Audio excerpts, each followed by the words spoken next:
The PS4. Look, oh, it's vacuum. It's all clean. You know, for Paulo Cruzada, ha? You know, Paulo Cruzada? Why can't you find your own job? Go to the Santo Rosario Sped School with Bill Galang. Oh, you should enroll there in vocational. You know, I was told by J. Rick Silva, I say again, Paulo Cruzada, instead if you harassing Teacher May, why not go to other school? In Santo Rosario, Sped School. If I were you, Paulo Cruzada, wag mo ganunin si Teacher May. Because, you know, Teacher May is is really tired of your nonsense. She is sick about your nonsense. Oh, what are you gonna say to yourself if you harass Teacher May? It's not really good. You know, for you, Paulo Cruzada,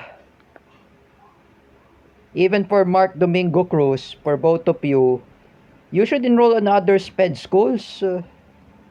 Like Bill Galang. Oh, Bill Galang, he studied there in Santo Rosario Sped School.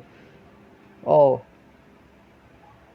both of you should enroll in sped school. Me, I just stopped studying in CDIFI. I was not there in CDIFI. I choose to enroll the other school. For example, St. Joseph. Oh, teacher may not allow me to enroll there at St. Joseph. It's for all our kids, even teenagers. Oh,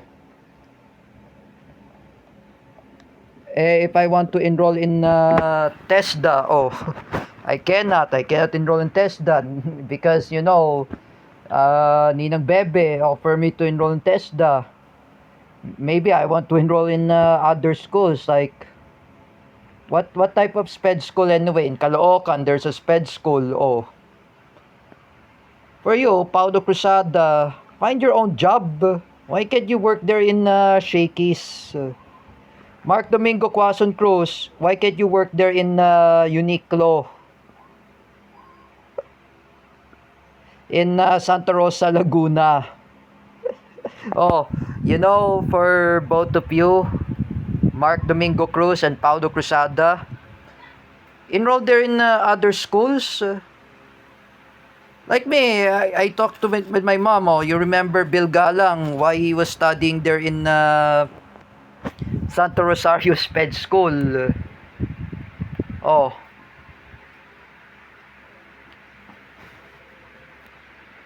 He studied there in Santo Rosario. If I were you, Mark Domingo Quason Cruz and Paulo Cruzada, both of you should never be a manipulative. Just like I said, both of you should be shame of yourselves. Like I said before, like Tera Francisco says to me, oh, what about Paulo Cruzada? Oh, what about him? Oh, you do not know what he's talking about. You know, for you, Paulo Cruzada, I don't want to start a fight.